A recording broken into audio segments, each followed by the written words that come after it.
Ayan, may nakita tayong tulog. Ito po siya. Sarap buhay. Patulog-tulog lang. Nagising yung patulog-tulog lang. Oh. Tingnan nyo naman. Tingnan nyo naman. Tingnan nyo naman yan. Sarap buhay yan.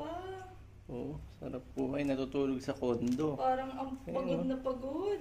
Tutulog sa kondo niya. Oh. Oh. Pagod na pagod pa.